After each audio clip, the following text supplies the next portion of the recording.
नमस्कार, मैं हूं सौरव कुमार। इस वक्त हमारे साथ बिहार के पूर्व मुख्यमंत्री और हम पार्टी के सुप्रीमो जीतन राम मांझी हैं। सर, न्यूज 24 पर आपका स्वागत है। बहुत धन्यवाद आपको। सर, ये बताइए कि बिहार में अभी जिस तरीके की पॉलिटिक्स हो रही है, क्या लगता है आने वाले समय में क्या होने वाला है? देखिए, जहाँ तक हमारी अपनी समझ है और जो इधर उधर के जो वातावरण है, ऐसा लगता है कि बिहार की जनता के साथ एनडीए गठबंधन के लोग वादा खिलाफ़ी नहीं करेंगे। मतलब कि चुनाव हुआ है, बिहार की जनता ने 2025 तक के मैंडेट दिया है और माननीय नीतीश कुमार को भी 2025 तक के लिए मुख्यमंत्री बनाया है। वैसी परिस्थिति में किसी प्रकार का डेविएशन माने अदल बदल होना उचित नहीं होगी। जनता, हम समझते हैं, उसको उचित नहीं मानेगी। इसीलिए हम समझते हैं कि एनडीए के जो घटक दल हैं, 3 पार्टी जिसमें हम भी हैं, आपस में इतनी कटुता कभी नहीं है कि एक दूसरे से अलग हो सकते हैं। सब लोग एक साथ हैं। कहीं कहीं मतभेद, लेकिन सर, जो बयानबाजी हो रही है वो तो आप देख ही रहे हैं। नहीं, बयानबाजी होना एक अलग बात है, वो व्यक्तिगत बात हो सकती है, उसमें पार्टी का ये नहीं है। हाँ, ये ज़रूर है कि बयानबाजी पर भी रोक लगनी चाहिए और वो तब होगा कि जब तीनों घटक के लोग या जो भी हैं एनडीए में, वे सब आपस में मिलजुल करके कोई निर्णय लें, जिसके लिए कोऑर्डिनेशन कमेटी की मांग राष्ट्रीय अध्यक्ष जनता दल यूनाइटेड के लाल बाबू ने मांग की है। उस मांग से हम सहमत हैं, क्योंकि हमने पहले भी मांग किया है। आप कई सालों से कोऑर्डिनेशन कमेटी की बात कर रहे हैं, लेकिन अभी तक सुनी नहीं गई वो बातें। नहीं सुनी गई है तो मेरा कहना है कि इसीलिए कभी कभी गलतियां हो जाती है और गलतियों का खामियाजा भुगतना पड़ता है। और आपने देखा होगा कि कहीं कहीं उपचुनाव में भी दूसरे लोग जीत जाते हैं गलत डिसीजन के चलते ही। तो इसीलिए आगे कोई और डैमेज नहीं हो, इसके लिए फ़ौरन से पेशतर कोऑर्डिनेशन कमेटी बन जानी चाहिए और हर निर्णय कोऑर्डिनेशन कमेटी की राय से ही होना चाहिए, ऐसा मैं मानता हूँ। इससे एनडीए में और मजबूती आएगी। वैसे अभी एनडीए मजबूत है, उसमें कहीं किसी प्रकार का कोई डाउट नहीं किया जा सकता है कि एनडीए में किसी प्रकार की खलल है या एनडीए 2025 के पहले टूट जाएगी, ऐसी कोई बात नहीं है। लेकिन सर, ये तो मानते हैं ना कि एनडीए में मतभेद है। हाँ, मतभेद मैं मानता हूँ, मनभेद नहीं है, मतभेद है। डिफरेंस ऑफ ओपिनियन होता है, चलता है, उसका रेक्टिफिकेशन भी होता है। इसीलिए तो हम कहते हैं कि उसका रेक्टिफिकेशन के लिए कोऑर्डिनेशन कमेटी होनी चाहिए।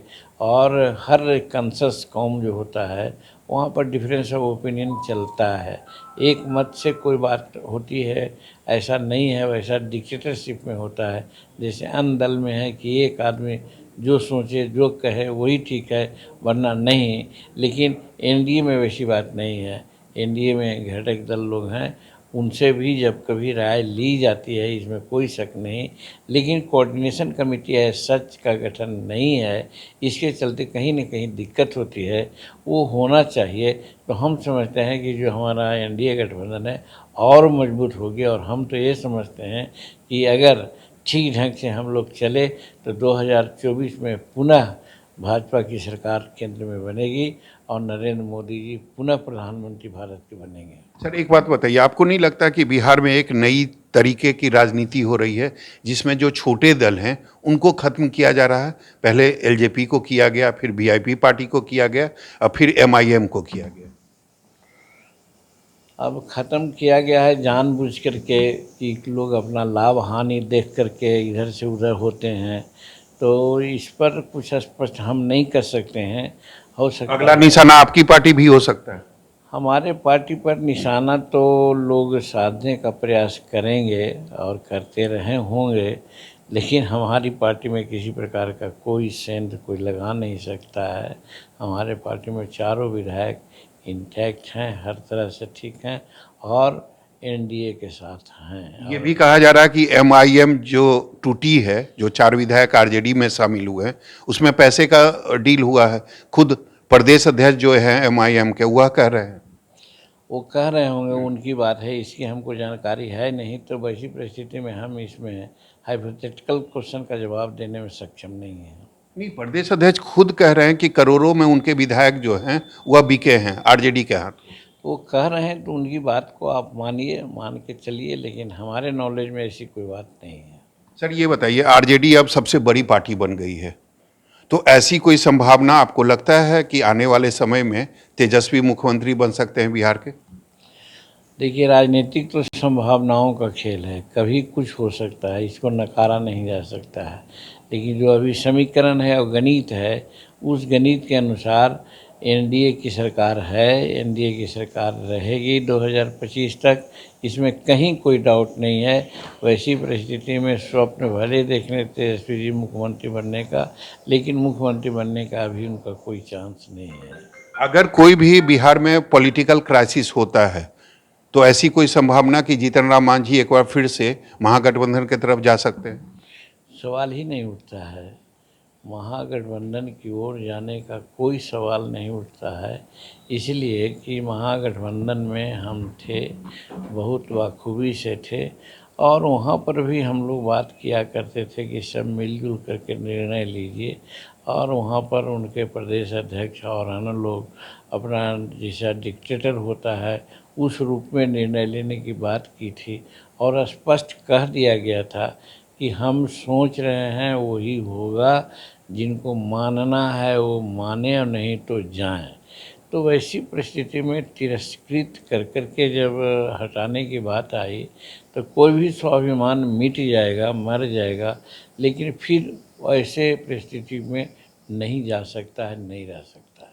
सर, आप बिहार के एक बड़े नेता हैं, आपको नहीं लगता है कि नीतीश कुमार को अब बिहार की राजनीति को छोड़कर देश की राजनीति की तरफ जाना चाहिए, उनको दिल्ली की तरफ जाना चाहिए?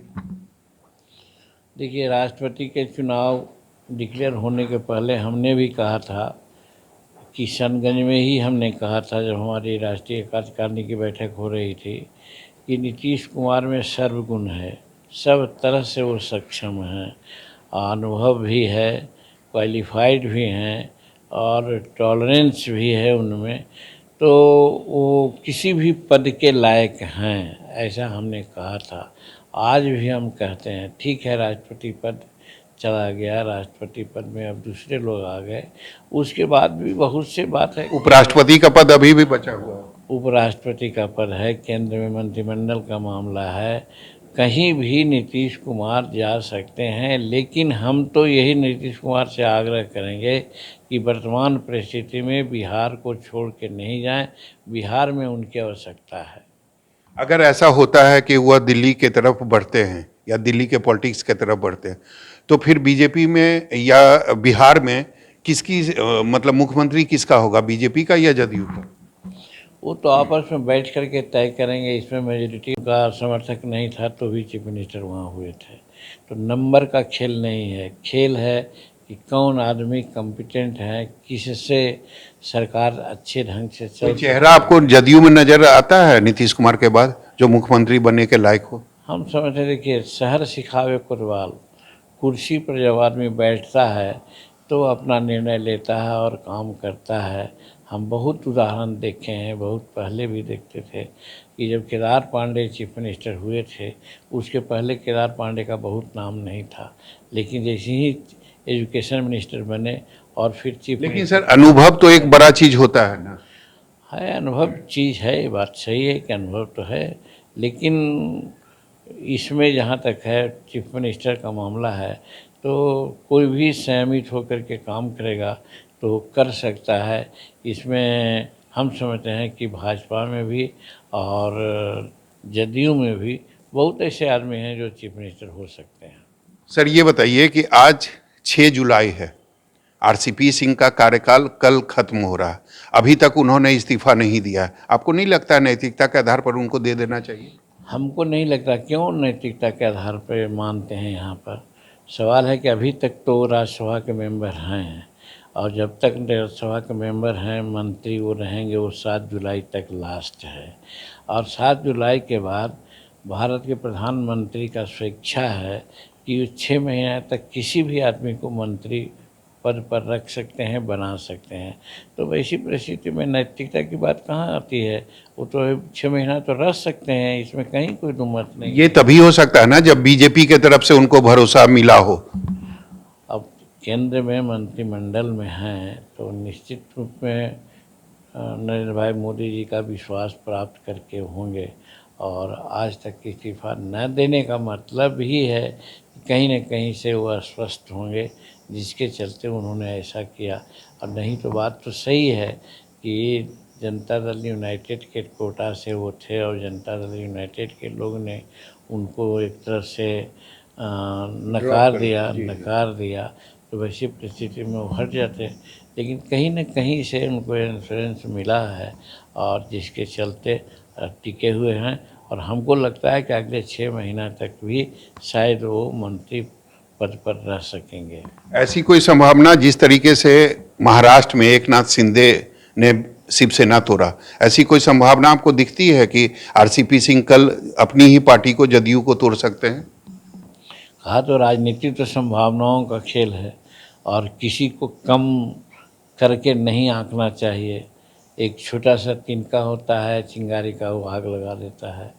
और बहुत बड़े बड़े झंझावात भी होते हैं जो कि बुझा दिए जाते हैं। तो वैसी परिस्थिति में राज शिवसेना का सवाल है, वो बहुत काफ़ी संगठन में रहे हैं, लोगों से पहचान है, जान है। वैसी परिस्थिति में उनके अस्तित्व को हम व्यक्तिगत रूप में कहना चाहते हैं कि नकारा नहीं जा सकता है। मतलब क्षमता है आरसीपी सिंह में, वो क्षमता है, निश्चित रूप में क्षमता है। वो आईएएस रह चुके हैं, आईएएस रह करके फिर यहाँ काम किए हैं और संगठन का अच्छा काम किए हैं। अब जिस परिस्थिति में आज नीतीश कुमार जी उनके खिलाफ कुछ बात किए हैं या हो गए हैं, ये तो अलग की बात है। लेकिन इसका ये मतलब नहीं कि आरसीपी सिन्हा में कोई क्षमता नहीं है। आरसीपी सिन्हा में क्षमता है, संगठन में उनका यहाँ एक अच्छा योगदान रहा है। तो वैसी परिस्थिति में उनको मेरे समझ से ऐसा नहीं कहा जा सकता है कि उनका कोई अस्तित्व नहीं है। सर एक आखिरी सवाल, अगर कुछ भी बिहार में पॉलिटिकल क्राइसिस होती है तो आपकी भूमिका सबसे बड़ी हो जाएगी। और मैं कई दिनों से आपके लोगों से मिलता आ रहा हूं तो उनका यह भी कहना है कि एक बार हम फिर चाहते हैं कि जीतन राम मांझी बिहार के मुख्यमंत्री बने। एक कयास की बात है और लोग सोचते हैं, उसके लिए धन्यवाद हम देते हैं। हमारे लिए जब अच्छी बात सोचते हैं तो कौन नहीं चाहेगा कि मुख्यमंत्री बने। या काम करने का मौका 9 महीना मिला करके दिखलाया। और हमको बहुत कम आदमी मिले हैं जो 9 महीना मेरे कार्यकाल को निंदा किए हैं। सब लोगों ने कहा कि अच्छा काम किया है। लेकिन इसके लिए हम धन्यवाद देते हैं नीतीश कुमार जी को। नीतीश कुमार जी ने हमको समझा और चुना कि हाँ, जीतन मांझी को मुख्यमंत्री पद पर बैठाया जाए।